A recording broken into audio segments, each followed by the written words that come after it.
Okay, polyatomic ions. What do you think this means, polyatomic? What do you think atomic means? Atoms. Yeah, atoms.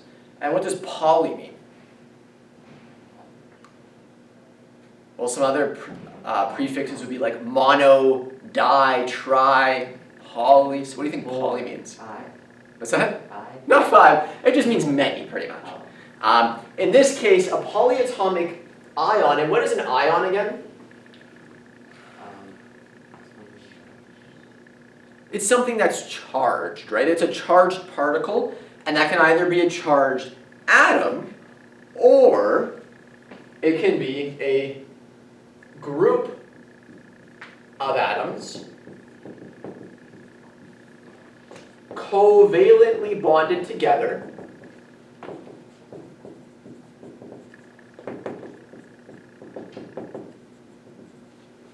that carries a net charge.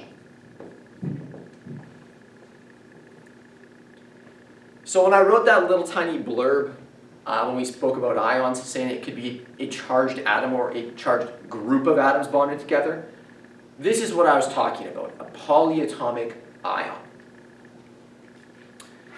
Now, take a second, so you don't have your periodic tables out, pull your periodic tables, and take a second and look at the table of common ions on there.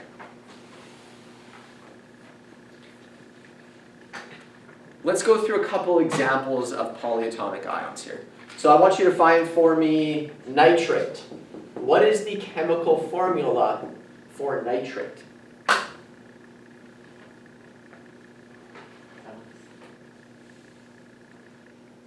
So it's going to be one of those back pages on your periodic table.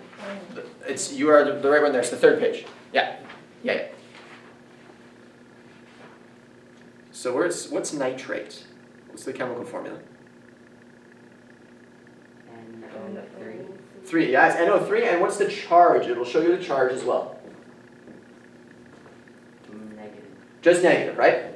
So this group of atoms, NO3, 1 nitrogen, 3 oxygens, covalently bonded together, carries a charge of -1.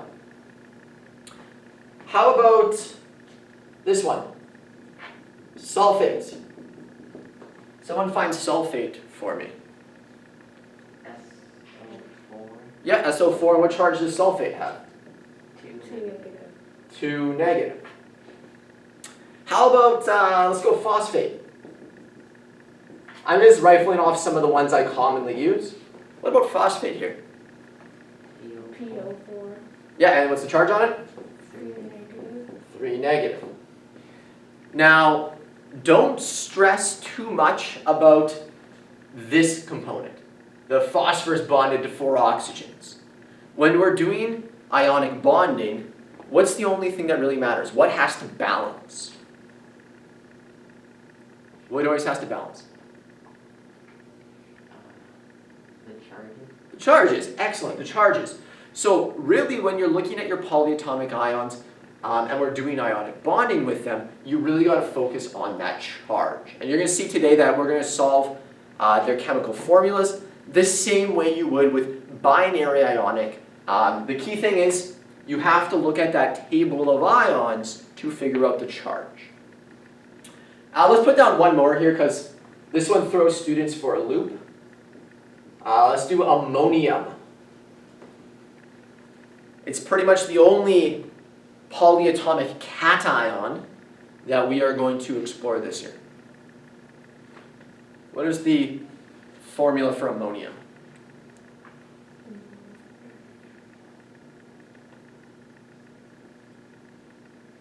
It's a little hard to find because it's a cation. Oh. NH. There you go. NH4 plus. So, all of them on that list, right? You're going to notice that all of them are pretty much anions, but we have ammonium as a cation. So these are some of the polyatomic ions that I very commonly use. So let's now explore how do we use these when we're making compounds. So let's go formula to name first. We're going to start with the more simple one this morning. How do we go from the chemical formula to the name of our polyatomic ion, or sorry, of our chemical compound? And the rules here are the same as binary ionic. So we're going to say the rules are the same as your binary ionic, with one exception. So the exception, however,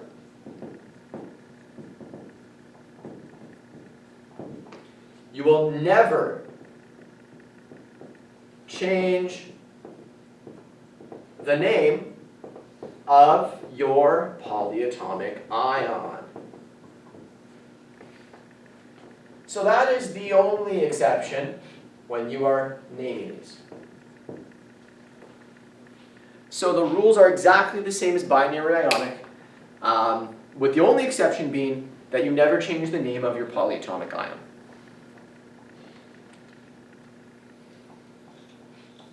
Because what was the rule for binary ionic in regards to your anion? What did we add to the end? Ide, right? We add the suffix ide. Here, if your polyatomic ion is an anion, which most of the time it is, you will not be changing the name of that compound. Or the name of that ion, sorry. So let's look at a couple examples here super quick.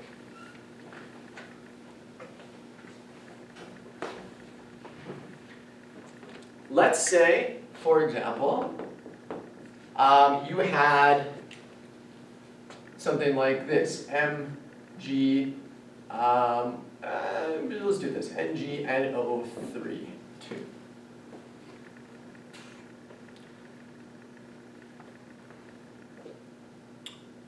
How am I going to name this compound? Same rules as binary ionic. So, do I change the name of my cation? No. So what is our cation here? Magnesium.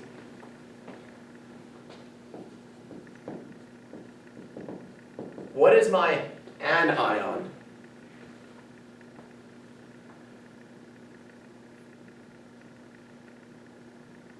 Nitrate. Yeah, it's nitrate, right? It's this one right here. Keep in mind, to balance charges, we're going to get into this in a second when it comes to doing name to chemical formula, we do need to have multiple of our ions at times, right? Magnesium wants to donate 2, nitrate only wants to accept 1, right? It has a charge of -1, so we need 2 nitrates. So don't get confused right now by the brackets and the number outside. So this is magnesium nitrate. Remember, we do not change the name of our polyatomic ion. What about, let's say,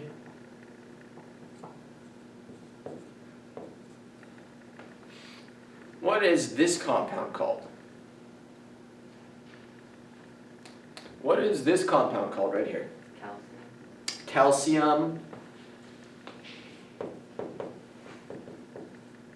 Calcium what? Sulfate. Excellent.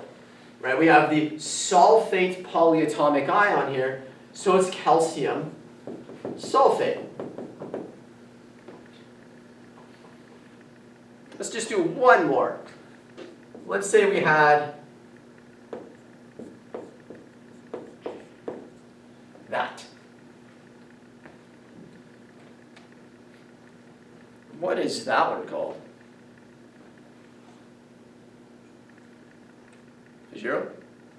What is that one called? Ammonium, excellent. Yeah, you're right. What is it? Yes, ammonium phosphates.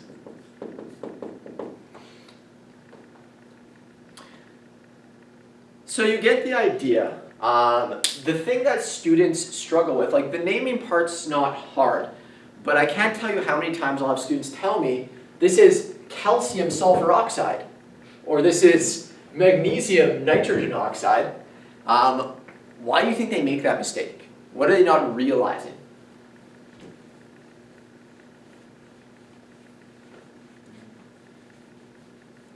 What are they not identifying?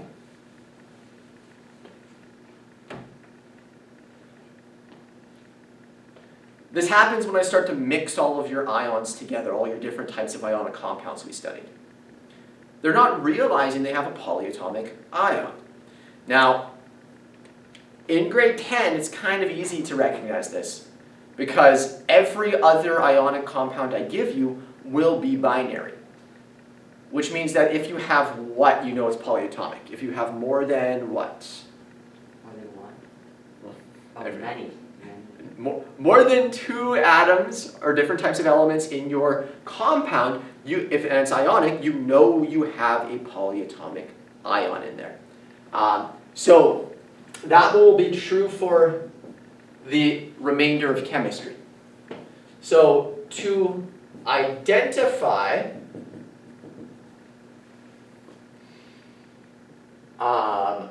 a compound with a polyatomic ion,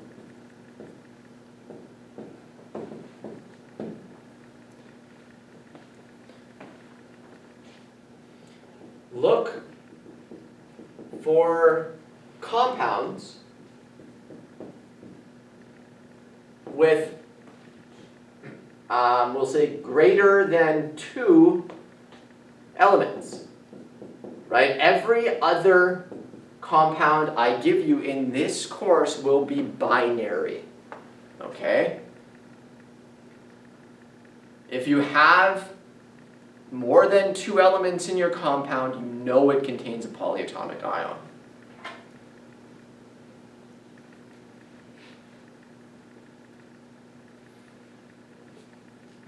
So you can write that down just for posterity's sake. Everything else in the course will be binary. So there is no guessing at all required here. If you see more than 2 elements, you have a polyatomic ion present.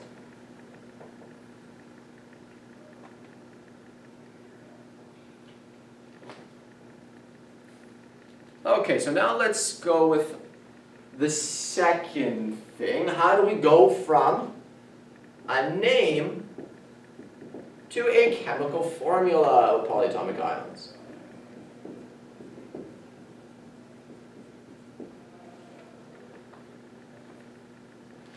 How do we go from name to chemical formula?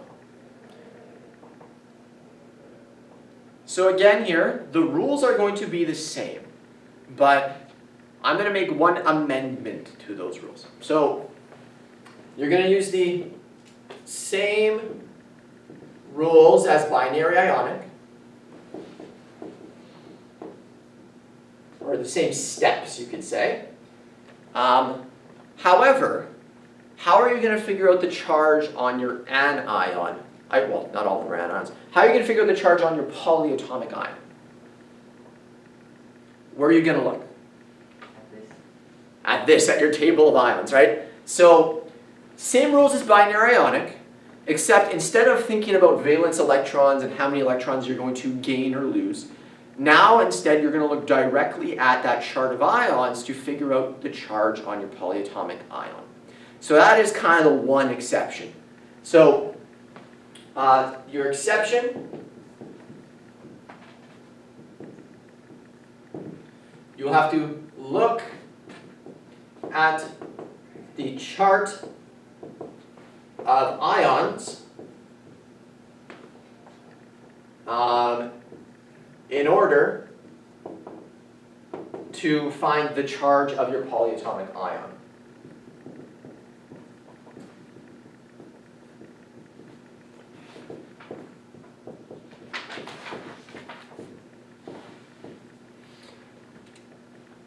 So that is kind of your one exception here to the rule.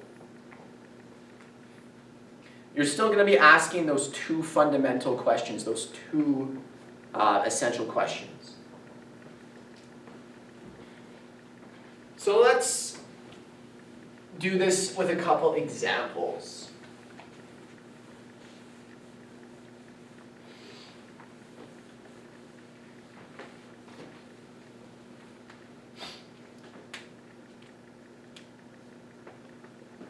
Let's say you had, let's say aluminum nitrite. Aluminum nitrite. Let's go through those steps of binary ionic compounds because it's the same steps. What is step one? What is step one?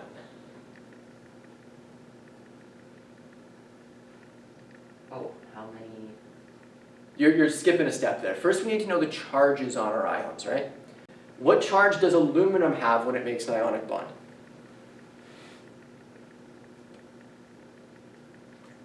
It has 3 valence electrons. +3. Excellent, +3.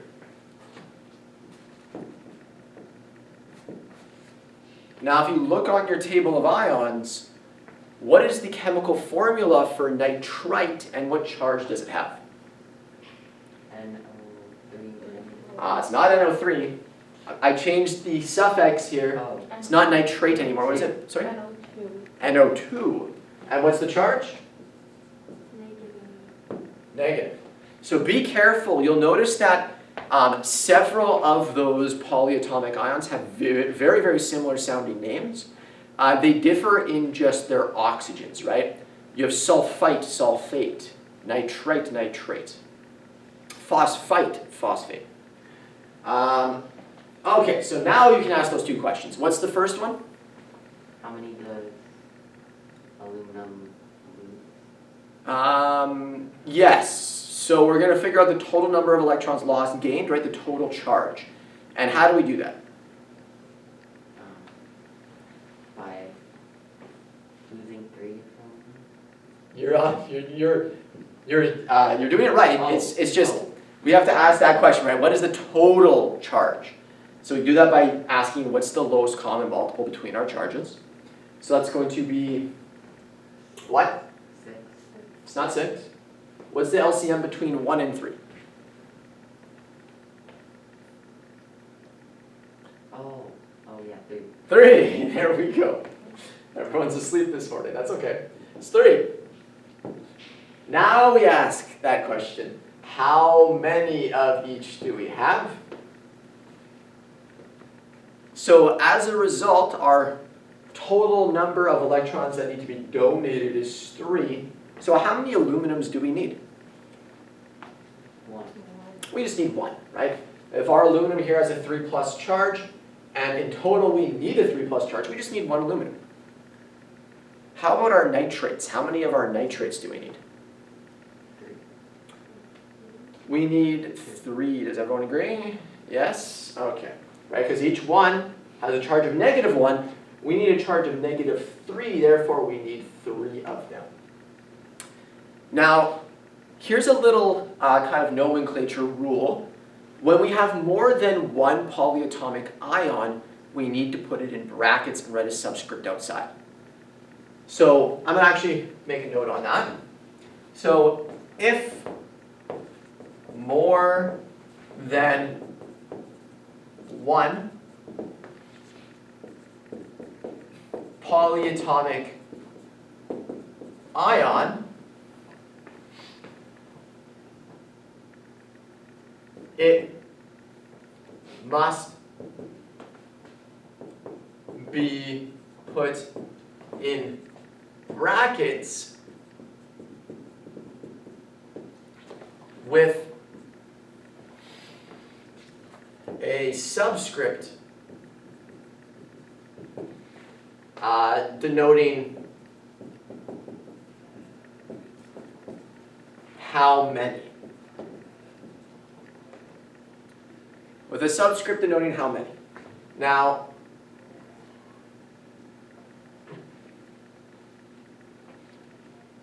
let's say I wrote down our chemical formula for this compound as this.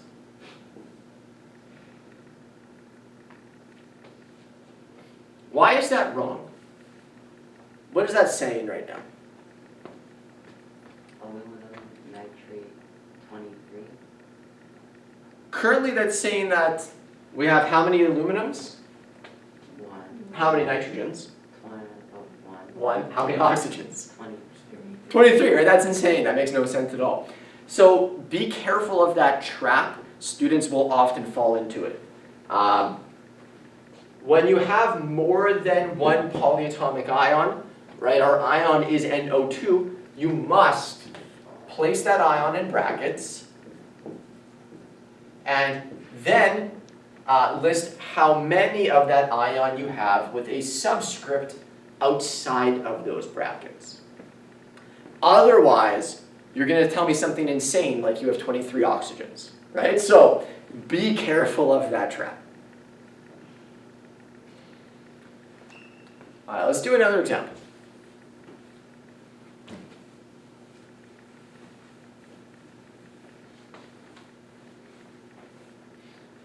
Let's say we had ammonium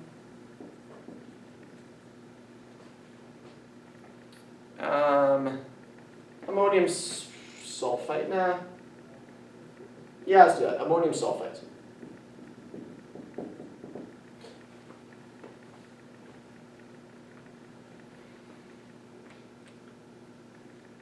So what is our first step here? What do we need to do? Find the charge.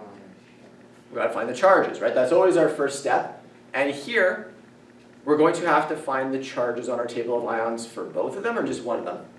Both. Both, right? Because is ammonium an element? No, it's a polyatomic ion. So what is our formula and charge for ammonium? NH4+. NH4 plus, excellent. And what about for sulfite?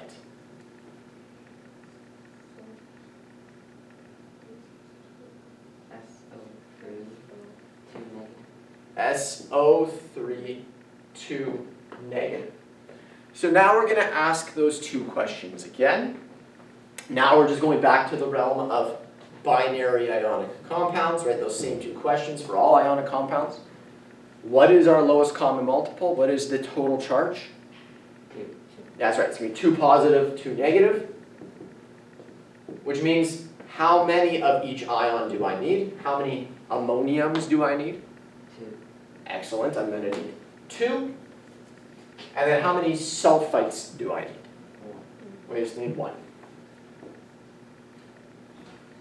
So let's say I wrote it as this.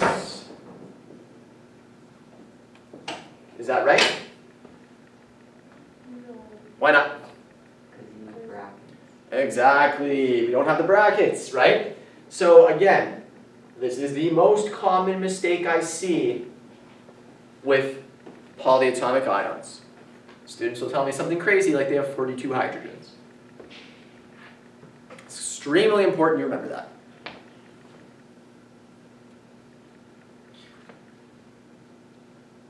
Now, I don't necessarily have to give you compounds that look like this. I can mix them up. I could throw in some multivalent metals, for example.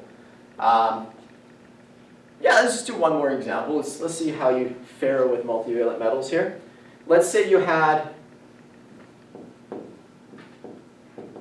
we'll use this one because we've used it in the past, vanadium 5 phosphate. Vanadium 5 phosphate. You know what, take a second, do this one on your own and then we'll go over it. So anyone have an answer for me?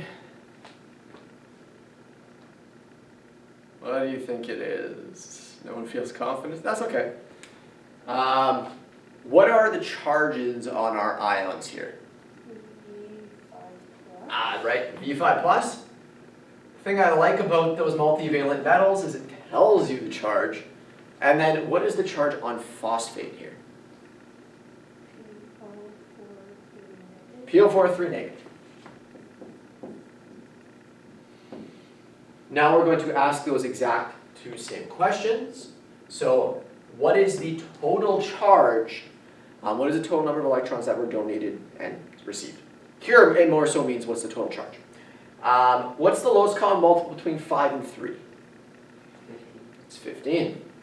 So in total, there's going to be a 15 positive charge, and again, your charges always must balance. There's going to be a total of 15 negative. As a result of that, how many of each ion do I need? 3. Excellent. So if each vanadium has a 5 plus charge and I need a total of 15, I'm going to need 3 vanadiums. And if each phosphate has a charge of 3 negative and I need 15 negative, I'm going to need 5 phosphates. So then our formula for this compound is V, what? I forgot to do that. Ah, you forgot the brackets.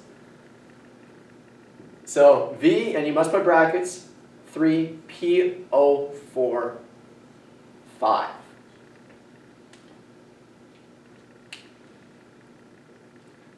Any questions? Okay, get to work.